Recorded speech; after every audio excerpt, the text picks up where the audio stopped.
Hey, how's it going, everybody? Dan here from Mandorine. Today, I want to talk about spirituality and some recent revelations I've been having. My whole life, I've always been studying different religions, looking for different answers, adopting different philosophies from all around the world, from Christianity to Judaism to Hinduism or Buddhism, to even secular points of view. I've been looking all around, trying to find some sort of answer, and expecting that one day, if I find enough of these little gems of wisdom, that I just have a click, and that suddenly everything would make sense, and that the world would be my oyster. But usually that's not how it works. I have had some deeper revelations in my life, but most of the time it's just learning lessons through the pains and the joys and the ups and downs of life. Usually through the hardest things in life, you have to like the pain in your life has a way of forcing you to look at the things that you'd rather never look at, you'd rather ignore, and fill with technology or drugs or just anything else besides the thing that you're trying to avoid. So last night I was up listening to a podcast, and they were describing the experience of seeing somebody die. This person was talking about being with this person and just 2 minutes later seeing them dead lying on the floor. And that got me to thinking about when my dog died recently and when my grandma and grandpa died recently. And thinking, man, life goes so fast. Life moves too fast. I still feel like I'm 18 years old and I'm not. I'm embarrassed to say that I'm 28 years old, living with my parents. So I'm going to read what I wrote here, a little bit of what I wrote.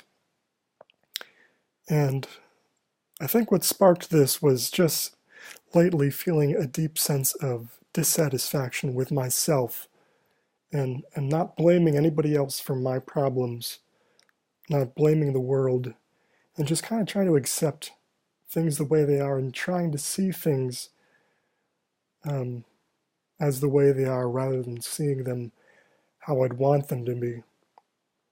Um, and I was thinking about my dog who died, and I remember my dog died a painful death, and it was hard to watch her struggle. And I remember seeing her laying there, breathing, suffering, and moments later, it was just like I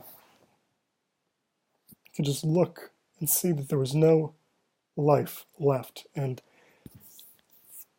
I mean, when you see someone die, I think you understand life better because of it. I mean, you know that you're alive right now, you're breathing.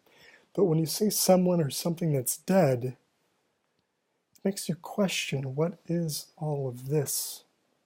Am I really this personality? Am I really a combination of all my organs working in tandem? What is this life? Is this all there is to it? So anyways, I'm rambling now, but let me read what I wrote.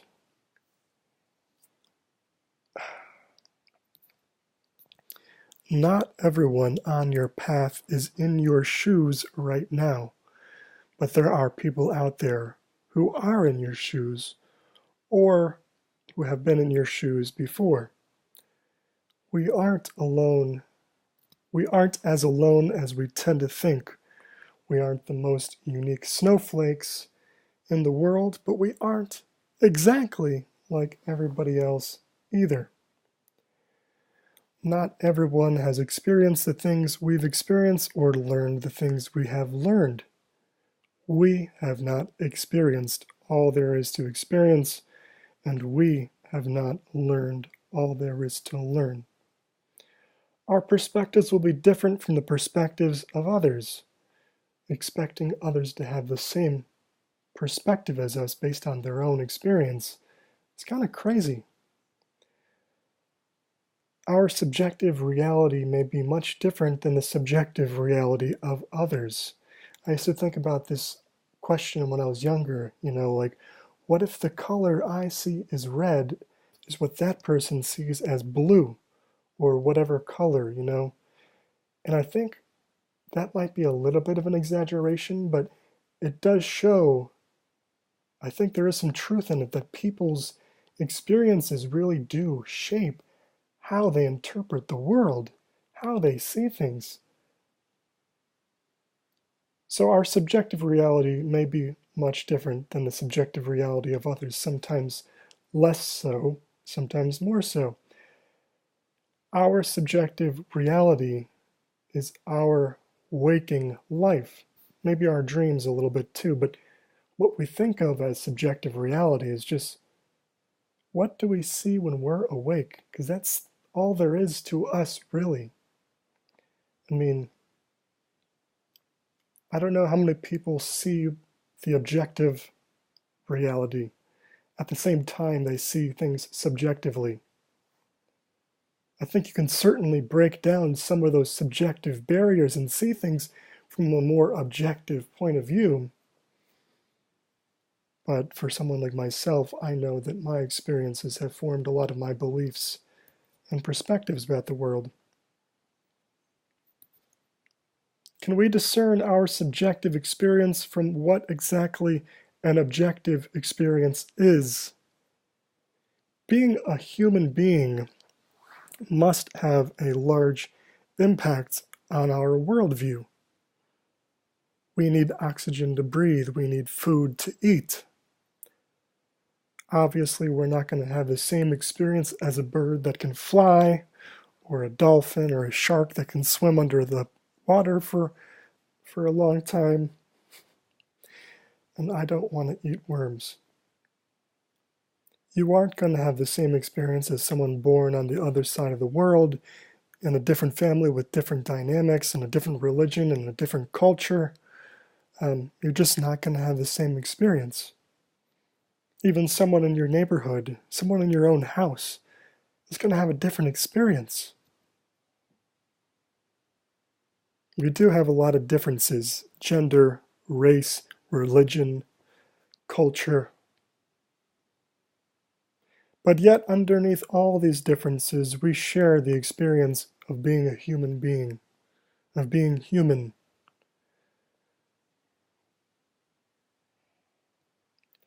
We share the experience of living on this earth. We share the experience of searching for happiness and love, not always finding it, but definitely people want to be happy. We often share the experience of wanting to be loved and feel accepted. And through that desire, a lot of times, it's easy to forget that I have to love and accept myself in order that others doing so will feel good. But I don't need to rely on that. I need to accept myself and love myself before I can really love others. And it took me a long time to realize what that is, because I look at the outside, I see all the flaws, all my I see what I am, and I see my shortcomings loud and clear, perhaps a lot louder than other people see them. I know I'm not the most beautiful, physically attractive male specimen in the world. And I can do little things to try to help improve that a little bit: diet, exercise, mind state. But I have to accept it. There's a lot of things I have to accept that I can't change. My genetics, my past, my history. So we often share the experience of wanting to feel loved and accepted, but we have to accept ourselves first. We often share the experience of emotions, feeling self-doubt, feeling pity, feeling sad, feeling happy. We share emotions on a level that at least we can say happiness is good, happiness is positive, sadness is negative, and not that it's Not that sadness is bad, but we can just say with a good level of certainty that happiness is on the positive spectrum, sadness is on the negative spectrum of how we feel inside. Many people try to block off negative emotions and in doing so lose sense of themselves, lose that sense of intuition. If you block off, if you never let yourself feel bad, then you're not going to listen to the signal that those emotions are telling you on how to change your life. A lot of times we feel bad, we decide, I'm going to watch Netflix, I'm going to play video games, I'm going to take a drug or take a drink. And that's maybe not bad to do those things all the time, but if that's the only way we handle these negative emotions, it definitely can have an impact, and you lose sight of how to handle those things in a way that'll help you grow and to adapt. And this is something I'm learning for myself right now. So it's like you have all these little fires that are constantly going off in life. There's always something that needs your attention: taxes, work, school, family, relationships, groups you're involved in, maintenance on the house or your apartment. There's always something that needs your attention. And a lot of times it would just be nice if you could just unplug from your email, unplug from social networks, unplug from work, take a vacation and just lay in the hammock and have people fan you with a palm tree. But that's not life, unless you're extremely wealthy. And even then, is that really the life you want? How long does that make you happy for? So we have these fires that we need to extinguish. Going through life, I've realized what my name means. Daniel. My name is Daniel. It's a biblical name. That name means God will be my judge. And I like that, even though I don't know if I believe in everything the Bible says. I like the meaning of that name. But I've learned in life some people are quick to judge, and oftentimes those that are quickest to judge have been quickly judged by others. They've had to feel unaccepted by others for what they were at that time. And so as a defense mechanism, they learn to judge others so that they wouldn't be judged, to take the attention away from themselves. So there's a karma, there's a sort of fair play to all these stories, and you look back at someone's life through history, you see there's usually an explanation. You watch these biographies of someone like Steve Jobs, you see that he was always fascinated with computers and taking things apart. And if you look back through history, a lot of times these stories, things play out in a very rational way. Look at someone like Mark Zuckerberg, very smart kid, went to a big Ivy League school, graduated, started a big company. There's a logic to that. Lifetime criminals, people that get arrested and they go back to jail over and over again. Seems logical. But how do you change that story? If you had to write an autobiography of your life right now, how would it read? What's a timeline of events in your life? And if you can, try to write that down or think about it. How does that look from an outsider's point of view, as an objective point of view? Because I think if you can see things from outside of yourself, it can really put things into perspective and make them clear. If you don't examine and address repetitive, nagging, negative thoughts, they'll lurk in your subconscious and cause you to second guess yourself, to judge yourself, to be self-critical, And if you don't address those hard questions that are personal to you, nobody else is going to give you the right answer most of the time. Someone might help you along the way, but at the end of the day, only you, only me can answer that for myself. So if we don't address these negative thoughts, they'll lurk in your subconscious, creating cognitive dissonance, anxiety, depression, uncertainty. These are the hardest questions to answer for somebody else. They might seem so easy. Someone else might come easy to them, but just because it comes easy to somebody else doesn't mean we should expect it to be easy for us because of our subjective reality. Some people in life will choose to march to the beat of their own drum and not be concerned with what other people think. Look at people like Richard Simmons, and you can think what you want of this eccentric exercise guy, but he marched to the beat of his own drum and he helped lots of people. So some people march to their own beat while others are off dancing to what's on the radio. And there's a quote from this Japanese author Haruki Murakami that says, "If you only read the books that everybody else is reading, you can only think the thoughts that everybody else is thinking." And I like that quote because if you just watch what everybody else is watching, whether it's movies or TV shows or books or media, I think it does have a large impact on how you're going to perceive the world. And if sometimes you need an outsider's perspective, someone whose perspective is the complete opposite of your own, to realize if your opinions continue to hold any weight, if there's actually any truth in that.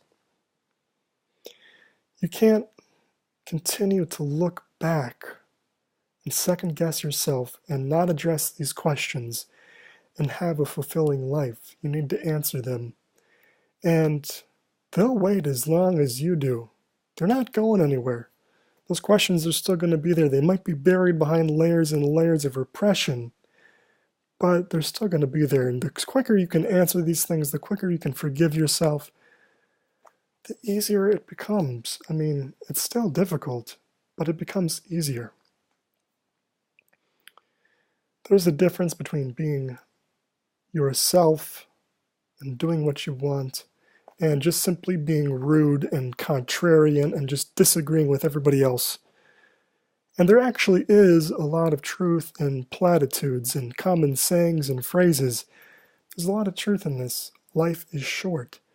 For example, the older I get, the quicker things seem to go. I look back, and it doesn't seem like so long ago, back in the 90s.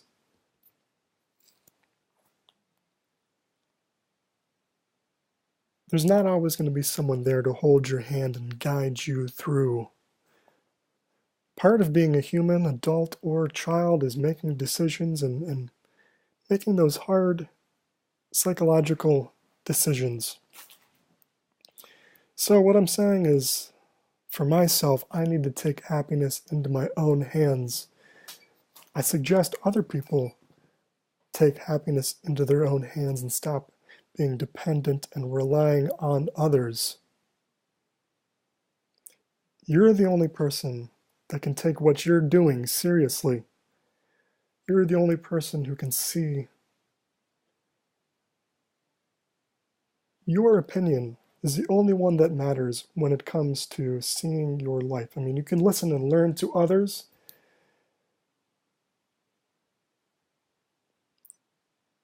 but ultimately you have to understand what's going on. And sometimes people can reflect that to you, so to give yourself a better idea of what's going on. But you have to make the change. And this video is already almost 20 minutes long. Didn't feel like I talked that long, but hopefully it meant something to somebody out there. Would love to hear. I'm burping. I better stop now. Thanks for watching, guys. Dan here from Mandorine. Peace.